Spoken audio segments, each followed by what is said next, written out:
Episode 1 की starting में हमें दिखाया जाता है एक कॉन्टिनेंट के मैप को जिसके ऊपर अलग अलग किंगडम्स रहते हैं, जिनमें से एक रॉफेल किंगडम, एंसल किंगडम, पैराडाल किंगडम, मिसान किंगडम, सीड्स, शेयर्ड्स और साथ ही साथ कैनशिप नाम के 7 किंगडम रहते हैं। लेकिन धीमे धीमे एंसल किंगडम ने बाकी के सारे किंगडम के ऊपर भी कंट्रोल ले लिया और बना लिया समरफोर्थ एम्पायर। जिसके बाद हमें दिखाया जाता है कि एक इंसान क्रेज और व्रेन नाम के 2 लोगों को बुलाता है और कहता है कि चलो हमारे फादर को अब गुड बाय कहो, उन्होंने हमें काफ़ी सारी चीज़ें सिखाई हैं। उसके बाद वो इंसान जा करके उनके पास एक फ्लावर को रखता है, उसकी आंखों से भी आंसू आ जाते हैं और सभी लोग उसे लॉर्ड आर्स बुला रहे रहते हैं। फिर वो कहता है कि आज से मैं हूँ मास्टर लोवेंट हाउस का। फिर हमें दिखाया जाता है पहले का सीन, जहाँ पे एक इंसान ऑफिस में बैठ करके काफ़ी ज़्यादा काम करता है। उसके बाद वो एक ट्रेन से घर जाता है और घर जाने के बाद गेम खेलने लगता है। जिसके बाद वो अगले दिन वापस से काम करने के लिए जा रहा रहता है, लेकिन वो वहीं पे गिर जाता है और उसकी डेथ हो जाती है। लेकिन फिर उसे एक आवाज़ सुनाई देती है और वो जब अपनी आंखें खोलता है तो वो देखता है कि उसके सामने एक लेडी है। उसे लगता है कि वो कोई नर्स है और वो किसी पुराने हॉस्पिटल के अंदर एडमिट हो गया है। लेकिन तभी अचानक से एक उड़ता हुआ डॉगी उसके सामने आ जाता है, जो देख करके वो काफ़ी घबरा जाता है। वो लेडी फिर कहती है कि मुझे नहीं लगा था कि उस इंसान का बेटा इतना ज़्यादा क्यूट होगा। तभी वहाँ पे मेड आ जाती हैं और कहने लगती हैं कि आपका बेटा सच में बहुत ही ज़्यादा प्यारा है। जिसके बाद वो बच्चा खुद को शीशे के अंदर देखता है और सोचता है कि क्या ये मैं हूँ। जिसके बाद हमें पता चलता है कि समरफोर्थ एम्पायर के बनने के 200 साल बाद आर्स लोवेंट का जन्म होता है लेम्बर्ग नाम की एक प्रोविंस के अंदर, जो कि मिसियन में था। और फिर हमें उसके पैदा होने के 3 साल बाद की कहानी दिखाई जाती है, जहाँ पे आर्स के लिए मेड लाती है चाय और वो बैठ करके काफ़ी सारी किताबों को पढ़ रहा रहता है। जिसके बाद वो बताता है कि उसे पता चला है कि असल में वो मरने के बाद री इनकारनेट हो गया था आर्स लोवेंट नाम के इस इंसान के तौर पे। उसका जन्म हुआ था समरफोर्थ एम्पायर के अंदर, जो कि समरफोर्थ कॉन्टिनेंट के ऊपर रूल करता है। और इस दुनिया के अंदर एक टेक्निक है जिसे मैजिक कहते हैं, जिससे आप अलग अलग तरह की चीज़ें कर सकते हैं। और ये दुनिया बिल्कुल एक वीडियो गेम की तरह है। जिसके बाद आर्स बाहर की ओर देखने लगता है और कहता है, मैं लोवेंट फैमिली नाम के एक नोबल हाउस होल्ड के अंदर पैदा हुआ हूँ और हमारी फैमिली एक छोटी सी जगह के ऊपर रूल करती है, जहाँ पे सिर्फ कुछ हजार लोग ही होंगे और इस जगह को लैम्बर्ग कहते हैं। और उनका घर बहुत ही ज़्यादा बड़ा और अच्छा है। उसे तो लगा था कि ये कोई कासल है। उनके घर के अंदर एक बहुत ही अच्छा शेफ़ भी है जो उनके लिए अच्छे अच्छे खाने बनाता है, और साथ ही साथ यहाँ पे काफ़ी सारे मेड और दूसरे एम्प्लॉय भी हैं। और वो यहाँ पे रीइनकार्नेट होकर के काफ़ी ज़्यादा खुश है। फिर हमें दिखाया जाता है नाइट्स को, जो कि ट्रेनिंग कर रहे रहते हैं। तभी वहाँ पे आर्स भी आ जाता है और कहने लगता है कि क्या वो उन्हें ट्रेनिंग करते हुए देख सकता है। तो सारे के सारे लोग कहने लगते हैं हाँ बिल्कुल। सारे नाइट आपस में बात भी करने लगते हैं कि आर्स रोज आके उनको देखता है ट्रेनिंग करते हुए, इसीलिए वो जब बड़ा होगा तो वो काफ़ी ज़्यादा ही ताकतवर होगा। तभी हमें दिखाया जाता है कि 2 नाइट डुअल कर रहे रहते हैं और उनमें से एक नाइट काफ़ी बुरी तरीके से हारता है। आर्स फिर सोचने लगता है कि मेरे पास एक टैलेंट है जो शायद किसी और के पास नहीं है, और फिर वो अप्रेजल नाम की एक स्किल का इस्तेमाल करता है, जिससे उसे उस नाइट की सारी इंफॉर्मेशन दिखने लगती है और उसे फिर उसका नाम मिलियस और साथ ही साथ उसकी स्किल आर्चरी पता चल जाती है। मिलियस अपने स्पीयर के साथ काफ़ी ज़्यादा ही स्ट्रगल कर रहा रहता है। तभी वहाँ पे आर्स आता है और कहता है, मिलियस क्या तुम मेरी एक बात सुनोगे। ये सुनकर के मिलियस कहता है, तुम्हें मेरा नाम कैसे पता। आर्स कहता है बस उसे पता है। फिर वो उससे कहता है बो का यूज़ करने के लिए। ये सुनकर के मिलियस कहता है कि एक असल वॉरियर जा करके क्लोज रेंज में लड़ता है, ना कि दूर से तीर चलाता है। लेकिन आर्स जिद करने लगता है और कहता है कि उसके हिसाब से वो बो बहुत ही अच्छी तरीके से चला सकता है, तो उसे एक बार ट्राई करना चाहिए। ये सुनकर के सारे लोग कहने लगते हैं कि अगर आर्स ऐसा कह रहा है तो एक बार कोशिश कर लो। फिर मिलियस भी इस बात के लिए मान जाता है, लेकिन सभी लोग उससे करीब से तीर चलाने के लिए कहते हैं क्योंकि उसका पहली बार था। लेकिन आर्स कहता है कि वो यहीं से तीर चला सकता है, और वो तीर चलाता है जो कि सीधा जा कर के टारगेट के ऊपर लगता है। सभी को ये देख करके लगता है कि ये सिर्फ और सिर्फ उसका लक था। जिसके बाद सभी लोग उससे दोबारा से तीर चलाने के लिए कहते हैं, जो जा कर के सीधा निशाने के ऊपर ही लगते हैं। सभी ये देख करके कहने लगते हैं कि तुम सच में टैलेंटेड हो। मिलियस भी इतनी ज़्यादा तारीफ सुन करके कहने लगता है कि हाँ, वॉर के अंदर हर चीज़ जायज़ होती है। लेकिन इसके बाद सारे लोग आर्स से पूछने लगते हैं कि आखिर उसे कैसे पता था कि मिलियस के पास बोझ के लिए टैलेंट है। सभी उसे ही देखने लगते हैं और आर्स सोचने लगता है कि मैंने नहीं बता सकता कि मुझे एप्टीट्यूड और एबिलिटी को लेकर के नंबर्स दिखाई देते हैं और मैं इससे दूसरों के टैलेंट के बारे में पता लगा सकता हूँ, लेकिन मेरी ये एबिलिटी मेरे ऊपर ही काम नहीं करती है और मुझे इसके पीछे का रीज़न भी नहीं पता। आगे हमें दिखाया जाता है कि आर्स अपनी फैमिली के साथ डिनर करने बैठा होता है।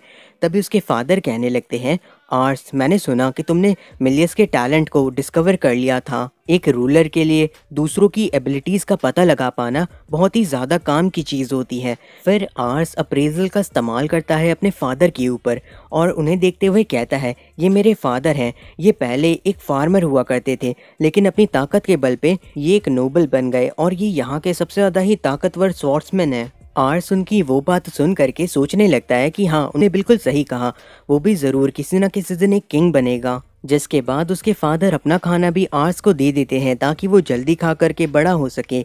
आर्स फिर किताबें पढ़ना शुरू कर देता है, जिसके बाद उसे समझ में आ जाता है कि उनका फ्यूचर ज़्यादा ब्राइट नहीं है, क्योंकि समर फोर्थ एम्पायर के ज़्यादातर रूलर बहुत ही ज़्यादा करप्ट हैं और जो दूसरे नोबल हैं वो कोशिश कर रहे हैं ज़्यादा से ज़्यादा ऑटोनॉमी हासिल करने की और रिवॉल्ट करने की। इसके अलावा सारे के सारे नेशन के अंदर केओस चल रहा है और अगर चीज़ें ऐसी ही चलती रहीं तो मुझे डर है कि जल्द ही पूरे किंगडम के अंदर वॉर का माहौल होगा, जिसके बाद मुझे भी एक लॉर्ड के तौर पे अपनी सेना को लेकर के बैटल में लड़ना होगा। तो क्या मैं इस तरीके से लैम्बर्ग के लोगों की हिफाजत कर पाऊंगा? लैम्बर्ग के सारे लोग उसके साथ बहुत ही अच्छे से बिहेव करते हैं और उसे उन्हें किसी भी कीमत पे प्रोटेक्ट करना होगा। जिसके बाद उसे उसके फादर की बात याद आती है कि एक किंग के लिए बहुत ज़रूरी होता है दूसरों के टैलेंट का पता लगा पाना। जिसके बाद वो वहाँ से बाहर निकल जाता है और टाउन के अंदर चला जाता है, जहाँ पे सभी लोग उसे देख करके ही पहचान ले रहे थे और वो आर्स से पूछते हैं कि वो यहाँ क्या कर रहा है। आर्स कहता है कि वो यहाँ पे शॉपिंग के लिए आया है। जिसके बाद वो सभी लोगों के ऊपर अप्रेजल मैजिक का इस्तेमाल करने लगता है, लेकिन अप्रेजल का ज़्यादा इस्तेमाल करने की वजह से उसकी आंखें भी दर्द करने लगती हैं और वो रोने लगता है। तभी वो एक लड़के को देखता है जिसे एक रेस्टोरेंट के अंदर से बाहर फेंक दिया जाता है और उसे देख करके लग रहा था कि वो यहाँ का नहीं है। आर्स उसे देख करके समझ जाता है कि असल में ये एक मालकन है, ये वो लोग हैं जो समरफोर्थ एम्पायर आए थे किसी नाव की मदद से, लेकिन उन सारे लोगों को यहाँ पे लाया गया था स्लेव की तरह काम कराने के लिए और उनमें से कुछ तो डाकू भी बन गए थे। फिर वो लड़का शांति से किनारे होकर के बैठ जाता है और सारे लोग उसे देख करके कह रहे थे कि एक मालकन है ना, ये कितना गंदा है। लेकिन तभी आर्स वहाँ पे जा करके उसे एक ब्रेड देता है। फिर वहाँ के सारे लोग आर्स को पहचान भी लेते हैं। तभी वो लड़का रोने लगता है ये देख करके कि कोई इसकी मदद करा है। जिसके बाद आर्स उसके ऊपर अप्रेजल मैजिक का इस्तेमाल करता है और उस लड़के का नाम रीड्स रहता है जो कि 14 साल का है और उसके पास बहुत ही ज़्यादा हाई स्टैट्स रहते हैं और उसकी इतनी ज़्यादा हाई एबिलिटीज़ को देख करके आर्स को लगता है कि ये जापान का सबसे ग्रेटेस्ट इंसान ओडा नाबुनागा है। रीड्स फिर शुक्रिया कहता है आर्स को उसे ब्रेड देने के लिए, जिसके बाद वो ब्रेड खा करके वहाँ से जाने लगता है, लेकिन आर्स उसका पीछा करता है। रीड्स उसे ऐसा करने से मना करता है क्योंकि इसकी वजह से आर्स भी दिक्कत में आ सकता है। आर्स बताता है कि वो यहाँ के नोबल का बेटा है और वो चाहता है कि रीड्स उसके लिए काम करे। आर्स फिर अपना प्लान बताता है कि वो सारे के सारे लोगों के ऊपर अप्रेजल मैजिक का इस्तेमाल करेगा और उनमें से सबसे अच्छे लोगों की एक आर्मी बनाएगा। रीड्स उसकी बात को सुन करके कहता है कि क्या तुम मुझसे नाटक करने के लिए कह रहे हो? तो आर्स उसे अपनी फैमिली का क्रेस्ट दिखाता है और उससे कहता है कि वो उसका गार्ड बन जाए। ये सुन करके रीड्स कहता है कि वो इतना ज़्यादा काबिल नहीं है, तो आर्स कहता है नहीं, वो बहुत काबिल है। ये सुन के रीड्स कहता है कि आखिर उसे कैसे पता? आर्स कहता है कि बस उसे पता है। जिसके बाद रीड्स कहता है तुमने मेरी बहुत मदद की, इसलिए मैं तुम्हें शुक्रिया कहना चाहूँगा, लेकिन मुझे नहीं लगता कि मैं इससे ज़्यादा तुम्हारे लिए कुछ कर सकता हूँ। वो वहाँ से वापस से जाने लगता है, लेकिन आर्स उसका पीछा करता है और सोचता है कि इतने ज़्यादा हाई स्टैट वाला इंसान हो सकता है उसे कभी और ना मिले। जिसके बाद वो रीड से कहता है कि उसे भूख लगी है ना, उनके घर में एक बहुत ही अच्छा शेफ़ है जो उनके लिए बहुत सारे खाने बनाता है जैसे स्टेक और बीफ वगैरह। ये सुन करके रीड्स वहीं पे रुक जाता है और उसकी बात को मान लेता है, लेकिन आर्स के घर आने पे उसे बहुत ही ज़्यादा सादा सा खाना मिलता है। मेड फिर रीड से कहती है कि आर्स ने तुम्हें सर्व करने के लिए कहा है, इसीलिए हम ऐसा कर रहे हैं, और तुम्हें हमने यहाँ अंदर आने इसीलिए दिया क्योंकि लॉर्ड आर्स ने हमसे रिक्वेस्ट किया था। तो अच्छा होगा कि तुम यहाँ से खाना खा करके चले जाओ। ये सारी चीज़ें सुन करके आर्स को बिल्कुल भी अच्छा नहीं लगता और वो अपनी सीट ले करके रीड्स के पास चला जाता है और अपना खाना उसे देने लगता है। ये देख करके सारे के सारे लोग काफ़ी ज़्यादा ही हैरान होते हैं और रीड्स के लिए भी आर्स के जैसा ही खाना लेते आते हैं ताकि आर्स को शेयर ना करना पड़े। जिसके बाद आर्स पूछता है रीड्स से कि आखिर वो इस विलेज के अंदर क्या कर रहा था। रीड्स बताता है कि असल में वो एक मर्सनरी ग्रुप का मेंबर था, लेकिन जब उनका ग्रुप खत्म हो गया तो फिर वो बिना कुछ सोचे ही आगे बढ़ता गया और एक जगह से दूसरी जगह जाता गया। ये सुनकर के आर्स कहता है कि आखिर उसने किसी दूसरे ग्रुप को ज्वाइन क्यों नहीं किया। तो रीड्स बताता है कि वो बचपन से ही अपने पुराने मर्सनरी ग्रुप के साथ था, लेकिन उसके पास कोई अचीवमेंट नहीं थी जिससे दूसरे ग्रुप वालों ने उसे नहीं लिया। ये सुनकर के आर्स कहता है तुम्हारी जिंदगी तो काफी ज्यादा मुश्किल थी ना। लेकिन तभी आर्स से बटलर कहता है कि अब उसे अपने गेस्ट को यहाँ से जाने देना चाहिए। ये सुनकर के आर्स कहता है बिल्कुल नहीं, ये इंसान आगे चल के मेरा बॉडीगार्ड बनेगा। ये सुनकर के वो बटलर काफी ज्यादा ही हैरान होता है और कहता है लॉर्ड रेवन को ये बिल्कुल भी पसंद नहीं आएगा। जिसके बाद हमें दिखाया जाता है कि आर्स आ जाता है रेवन के पास। जिसके बाद रेवन कहता है कि हम लोग क्या यहाँ पे इस माल्कन के बारे में बात करने वाले हैं। तो आर्स हाँ कहता है। रेवन कहता है मुझे पता है कि तुमने मिलियस का टैलेंट अच्छी तरीके से पता लगा लिया था, लेकिन एक माल्कन को नाइट बनाना बहुत ही बड़ी बेवकूफ़ी होगी। ये सुनकर के आर्स कहता है कि रीड्स बहुत ही ज़्यादा टैलेंटेड है और अगर वो रीड्स को ऐसे ही जाने देते हैं तो ये बहुत ही ज़्यादा बड़ी गलती होगी। ये सुनकर के रेवन कहता है कि माल्कन कभी भी समरफोर्थ के लोगों की बराबरी नहीं कर सकते हैं। ये सुनकर के आर्स भी सोचने लगता है कि फादर भी माल्कन के बारे में वैसा ही सोचते हैं। जिसके बाद आर्स कहता है कि मुझे दूसरे माल्कन्स का नहीं पता, लेकिन रीड्स लैम्बर्ग के लिए काफ़ी ज़्यादा ज़रूरी है और आर्स को अच्छी तरीके से पता है कि रीड्स के पास गॉड गिवन टैलेंट है। ये सुनकर के रेवन कहता है कि आखिर उसे ये कैसे पता। तो आर्स कहता है कि उसे बस पता है और अगर रेवन को उसकी इस बात पे भरोसा नहीं है तो फिर वो रीड्स का टेस्ट भी ले सकता है। ये सुनकर के रेवन कहता है अगर तुम इतना ही कह रहे हो तो मैं उसका टेस्ट लूँगा और अगर वो खुद को साबित कर देता है तो फिर मैं उसे एक सोल्जर बना दूंगा। आर्स ये सुनकर के काफ़ी खुश रहता है क्योंकि उसे पता है कि रीड्स के पास टैलेंट है और वो बहुत ही जल्दी रैंक में ऊपर आ जाएगा और जब उसके फादर उसकी काबिलियत को देखेंगे तो वो ज़रूर उसे प्रमोट करेंगे। लेकिन तभी रेवन बताता है कि टेस्ट के लिए उसे उसके खिलाफ एक मॉक बैटल में लड़ना होगा। ये सुनकर के आर्स कहता है फादर ये तो बहुत ही ज़्यादा हो जाएगा, आप तो लैम्बर्ग के सबसे ताकतवर इंसान हैं और रीड्स तो अभी बस 14 साल का है, इसीलिए मुझे लगता है कि ये रीड्स के लिए काफ़ी ज़्यादा मुश्किल होगा। ये सुनकर के रेवन कहता है तुमने ही तो कहा था ना कि ये बहुत ही ज़्यादा टैलेंटेड है। आर्स फिर दोबारा से अप्रेजल का इस्तेमाल करता है और उसे पता चलता है कि उसके फादर के पास 95 में से 94 पावर पॉइंट है और रीड्स के पास सिर्फ और सिर्फ 70 पावर पॉइंट है। लेकिन उसके बाद उसके फादर कहते हैं कि वो रीड्स को एक हैंडीकैप देंगे ताकि वो अच्छे से लड़ सके। ये सुनकर के आर्स खुश हो जाता है क्योंकि उनकी अब पावर के अंदर ज़्यादा डिफरेंस नहीं रहेगा। आर्स के फादर फिर वहाँ से जाने लगते हैं। रीड्स फिर पूछता है आर्स से कि आखिर वो उसे अपना रिटेनर बनाने की इतनी ज़्यादा कोशिश क्यों कर रहा है। ये सुनकर के आर्स कहता है क्योंकि उसे उसकी ज़रूरत है, लेकिन अगर रीड्स पीछे हटना चाहे तो वो हट सकता है। ये सुनकर के रीड्स कहता है नहीं, माल्कन्स जहाँ भी जाते थे हमेशा उन्हें प्रोसिक्यूट ही करा जाता था, लेकिन आर्स ने ऐसा नहीं किया और उसकी मदद की और वो अब उसे एक मौका भी दे रहा है आगे बढ़ने का। जिसके बाद आर्स कहने लगता है कि इसलिए मैं भी चाहता हूँ कि तुम मेरी तरफ रहो और मेरी ज़रूरत पड़ने पे मदद करो। ये सुनकर के रीड्स काफ़ी ज़्यादा ही चौंक जाता है और कहता है कि वो अपनी पूरी कोशिश करेगा। जिसके बाद हमें नाइट्स को दिखाया जाता है जो कि काफ़ी ज़्यादा हैरान रहते हैं वहाँ पे एक माल्कन को देख करके।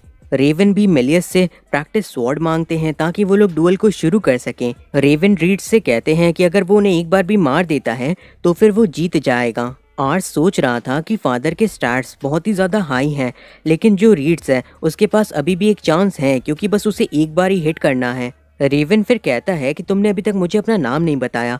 तो रीड्स उसे अपना नाम बता देता है, जिसके बाद रेवन भी उसे अपना नाम बता देता है। आगे रेवन कहता है कि चलो मुझे दिखाओ कि आखिर तुम्हारे पास है क्या क्या। जिसके बाद वो लोग डुअल शुरू कर देते हैं। रेवन के हमले काफ़ी ज़्यादा ही तेज़ और साथ ही साथ ताकतवर थे, जिन्हें देख करके रीड्स बिल्कुल ही हैरान रह जाता है कि एक प्रैक्टिस स्वॉर्ड के साथ भी वो चाहे तो उसे काट सकता है और वो इतनी तेज़ी से हमले कर रहा है, जबकि ये हमले इतने ज़्यादा ताकतवर भी हैं। लेकिन फिर वो वापस से फाइट बैक करने की कोशिश करता है। आर्स ये देख करके काफी ज्यादा डर रहा रहता है क्योंकि उसे लग रहा था कि रीड्स हार रहा है। लेकिन सारे नाइट काफी हैरान रहते हैं क्योंकि रीड्स रेवन के सामने टिक पा रहा था और उसके हमले को भी सह पा रहा था। लेकिन उसका जीतना इतना भी ज़्यादा आसान नहीं होगा, क्योंकि उसे एक बार हिट करना है यहाँ के सबसे ज़्यादा अच्छे स्वॉर्ड्समैन को। रीड्स भी धीमे धीमे थकने लगता है, जिसके बाद रेवन कहता है कि क्या हुआ, अभी भी टाइम बचा हुआ है, क्या तुम और कोशिश नहीं करोगे। रीड्स फिर आर्स की ओर देखता है और उसके बाद वो उठता है और सोचता है कि पहली बार उसे एक मौका मिला है और वो अपना बेस्ट देगा। जिसके बाद उसका एक्सप्रेशन चेंज हो जाता है, जो देख करके आर्स भी काफ़ी हैरान रहता है। रीड्स फिर रेवन के पीछे चला जाता है और उसके बाद वो उसके ऊपर हमला करता है खिड़की की तरफ से, और धूप की वजह से रेवन अच्छी तरीके से उसे देख नहीं पाता।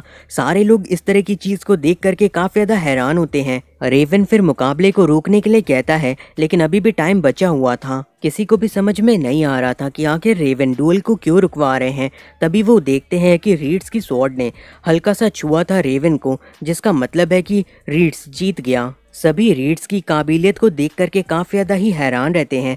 जिसके बाद रेवन कहने लगते हैं कि जैसा मैंने प्रॉमिस किया था, मैं अब इसे एक सोल्जर बना दूंगा। बाकी सभी लोग कह रहे थे कि ये फाइट सच में बहुत ही ज़्यादा कमाल की थी, और ये भी हो सकता है कि रीड्स आगे चल के एक बहुत ही अच्छा स्वॉर्ड्समैन बने। रेवन फिर आर्स से कहते हैं कि वो सच में दूसरे की एबिलिटीज़ का पता लगा सकता है, और वो ज़रूर आगे चल के एक बहुत ही ज़्यादा बड़ा इंसान बनेगा, और हो सकता है कि वो आगे चल के एक एम्परर भी बन जाए। लेकिन फिर वो हंसते हुए उसके सर को सहलाते हैं और कहते हैं कि शायद एम्परर बनना तुम्हारे लिए बहुत ही ज़्यादा हो जाएगा, मैं तो बस इतना चाहता हूँ कि तुम लोवेंट नेम को आगे बढ़ाओ। सारे के सारे नाइट्स फिर आकर के रीड से भी पूछने लगते हैं कि आखिर उसने ये सारी चीज़ें कहाँ से सीखी, और क्या वो उनके साथ भी एक डुएल करेगा। आगे में दिखाया जाता है रीड्स को, जिसने फॉर्मल कपड़े पहने हुए थे, लेकिन उसने इससे पहले इस तरह के कपड़े नहीं पहने थे, तो ये उसे थोड़ा अजीब लग रहा था। तो आर्स कहता है कि तुम बहुत ही ज़्यादा इसमें अच्छे लग रहे हो। आर्स फिर कहता है रीड से कि मैंने सुना है कि तुम सर्वेंट्स के भी सारे काम कर रहे हो, तुम्हें ये सब करने की ज़रूरत नहीं है। रीड्स कहता है कि वो तो सिर्फ और सिर्फ मदद कराने की कोशिश कर रहा है, और उसका ये सपना है कि वो उसके जैसे किसी इंसान को सर्व कर सके। जिसके बाद वो कहता है कि अगर लॉर्ड आर्स आप मेरे पास नहीं आते तो हो सकता था कि मैं स्ट्रीट्स के ऊपर ही मर जाऊं, इसीलिए मैं आपको कितना भी थैंक यू कह लूँ वो कम रहेगा, इसीलिए मैं चाहता हूं कि मैं अपनी पूरी ज़िंदगी आपका ये कर्ज चुकाऊं। तो फिर आर्स कहता है रीड से कि वो उसकी मदद करे उसके किंगडम को और ज़्यादा ताकतवर बनाने में।